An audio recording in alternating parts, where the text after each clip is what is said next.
اس سال کے اوائل میں صدر ٹرمپ نے عراق اور شام میں دولت اسلامیہ کی خلافت کے خاتمے کا اعلان کیا تھا۔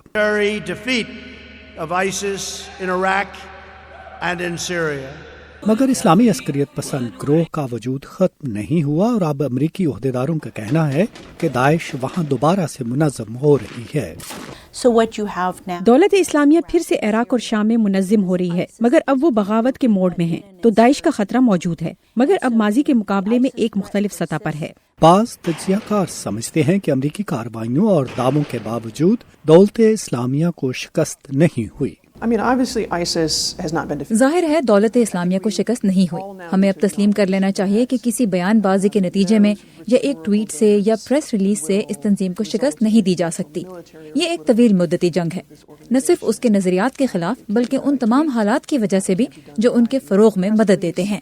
شورش زدہ علاقوں میں اس گروہ کی موجودگی کے علاوہ موجودہ دور میں عالمی امن کو داعش سے کس طرح کے خطرات کا سامنا ہے؟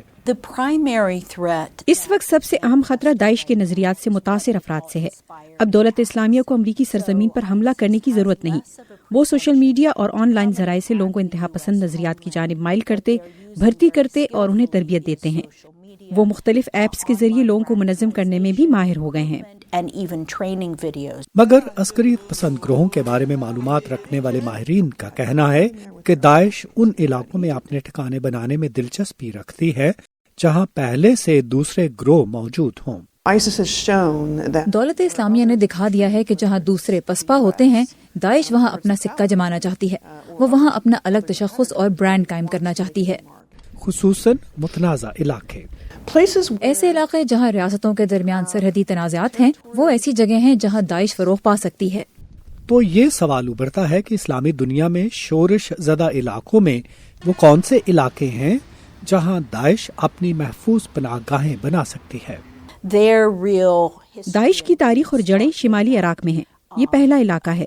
دوسرا علاقہ وہ ہے جہاں القاعدہ نے اپنی پناہ گاہ بنائی، جو افغانستان کے اندر ہے۔ تیسرا علاقہ افریقہ کے وہ وسطی ممالک ہیں جنہیں ساحل کہا جاتا ہے اور جہاں قانون کی بالادستی نہیں ہے، اور وہاں ایسے لوگوں کی بڑی تعداد موجود ہے جنہیں بھرتی کیا جا سکتا ہے۔ افغانستان ایسی جگہ ہے جہاں داعش اپنی تحریک کو دوبارہ زندہ کر سکتی ہے۔ یہ بھی ہو سکتا ہے کہ دولت اسلامیہ کچھ عرصے کے لیے وہاں کچھ علاقے پہ قبضہ کرنے میں بھی کامیاب ہو جائے۔ یہ سوال بھی ابھرتا ہے کہ امریکہ اور طالبان کے درمیان کسی معاہدے کی صورت میں کیا طالبان افغانستان میں داعش کے خلاف کوئی کارروائی کریں گے؟ اہم بات یہ ہوگی کہ آیا طالبان میں قوت ارادی ہے یا نہیں۔ اگر مستقبل کے سیاسی نظام میں طالبان کو مناسب حصہ دیا جاتا ہے تو پھر یہ ان کا ذاتی مسئلہ ہوگا اور انہیں اپنے فائدے کے لیے علاقوں کو محفوظ بنانا ہوگا۔ ان کے لیے یہ ایک مضبوط جواز ہو سکتا ہے کہ وہ داعش پر حملہ کریں، خاص طور پر مشرقی افغانستان میں جہاں دولت اسلامیہ کے ٹھکانے ہیں۔ تجزیہ کاروں کا کہنا ہے کہ امریکی انتظامیہ اور طالبان کے درمیان کسی بھی امن معاہدے کے باوجود اس بات کا قوی امکان ہے کہ آنے والے دنوں میں افغانستان کے ساتھ ساتھ پاکستان کو بھی داعش سے خطرہ لاحق رہے گا۔ ندیم یعقوب، وائس آف امریکہ، واشنگٹن۔